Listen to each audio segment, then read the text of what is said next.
Murphy's Law states that everything that can go wrong will go wrong, and this law applies to the current state of America. And this law applies to his fictional descendant, Milo Murphy, the star of Disney XD's newest original series, Milo Murphy's Law.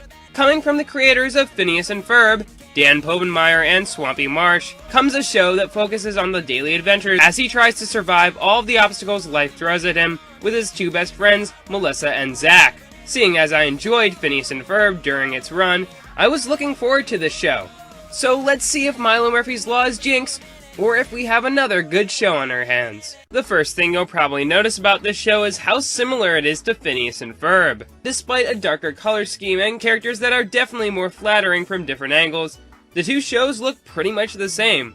Melissa even looks like a slightly aged up Candace, even though she's supposed to be younger than Candace and is only in the 7th grade. Milo even has a pet who in every episode disappears from his eyes and then pops up again to help him. These two shows can't help but be compared to each other, and it kind of disappoints me. I know that you're going to see some similarity between series by the same creators, and I get that the show is trying to take place in the same universe, as seen by the numerous references made to the show.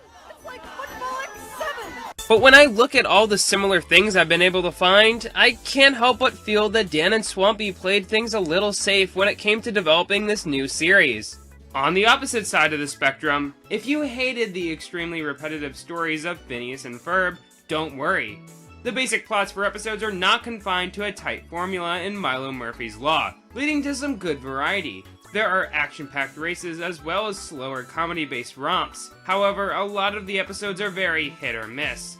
This show sadly focuses on plots that you've seen a million times before, like the characters chasing after a fleeting object. Sometimes the episodes are saved by the show's witty humor, charm, good animation, strong characters, memorable songs, and a bit of mystery too. The comedy, on the other hand, comes straight out of Phineas and Ferb. It's a nice mix between witty banter, crazy situations, and drawn-out and cutaway gags that are actually done well. The animation adds some weight to the wacky disasters Milo brings about. Usually, it does its job pretty well, as everything moves fluidly and looks pretty great. But during the action sequences where things go terribly wrong, that's when the show steps its game up and just looks excellent.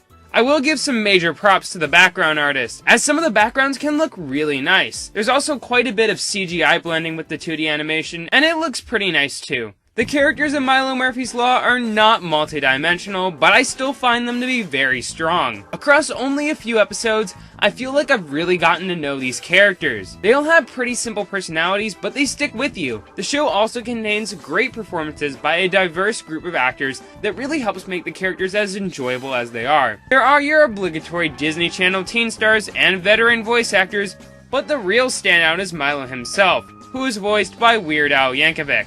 Not only is his singing voice used well, but Yankovic really makes the character his own, and the same can be said for all of the voice cast. This series also handles songs really well. Having a song in every single episode of Phineas and Ferb kind of got annoying in my opinion. Most were quite good, but sometimes they felt kind of forced, and we also got masterpieces like this.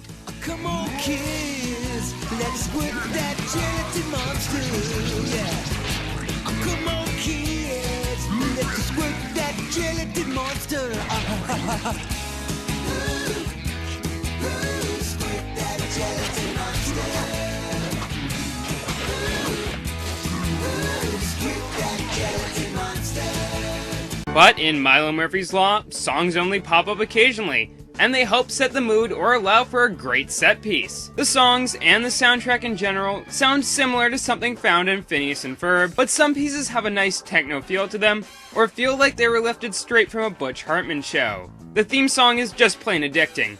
I didn't love it at first, but it really grew on me the more I listened to it, and now it's one of my favorite opening themes to come out of recent cartoons. One of the most intriguing aspects of Milo Murphy's Law are two recurring characters voiced by the creators, Vinny Dakota and Balthazar Cavendish. I hope I'm pronouncing that second one right. This odd duo is always protecting pistachios and encountering Milo before quickly disappearing. Not much information is given on these two, yet they've gotten quite a bit of screen time. Even weirder is that they've actually been inserted into later versions of some episodes. Suddenly Milo's the center of attention. Oops, I'm stuck. Suddenly Milo's the center of attention. I'm stuck. The Their official descriptions call them time travelers, and a few other characters share that title too. I think that they may eventually play a part in a story arc. The creators have said that the series will eventually introduce serialized elements as it continues, and this gets me really excited. If you've seen a lot of my videos, you'll know that I adore continuity in cartoons, and I'm glad that Jeff and Swampy are evolving past a repetitive self-contained formula. And knowing this information motivates me to keep watching. Sadly, I do need some motivation to keep watching this show, since it doesn't always manage to capture my interest. Sometimes all of the great characters, animation, mystery, and humor isn't enough to save the show from boring me. All of these things are done quite well, but sometimes the generic plots take center stage and almost ruin some of the episodes for me. For example, there's an episode where the gang gets lost in a subway system and encounters an underground civilization. It's a good episode, but it's undermined by a subplot with Zack overcoming his fear of being claustrophobic. What does claustrophobic mean? It means he's afraid of Santa Claus. I know that the slice of life genre doesn't have endless possibilities, but that doesn't excuse this show from using plots and tropes I've seen dozens of times. Hopefully when things become more serialized, we will see more diverse stories. But for now, this show is just lying when it claims to be never boring even for a minute. Overall, Milo Murphy's Law is a show that is greatly hindered by the fact that it plays things a little too safe. The animation, characters, voice acting, and music sets the stage for a fun series, but its tendency to use generic plots and tropes, as well as a lot of similarities to its predecessor, cause it to bring about a feeling of been there, done that. Overall, I enjoyed my time with this show, and I think it's up there with The Loud House as one of the best new cartoons of the year. I'm not completely in love with it, but I'm interested to see where it will go in the future. For now, I give Milo Murphy's Law a 7.7 out of 10. And that about wraps up this review. Thank you for watching, and I'm sorry that this was a little late. But next time, because there aren't any subscriber milestones or new shows that I need to cover, I will finally be taking a look at Season 3 of Steven Universe. Happy Thanksgiving.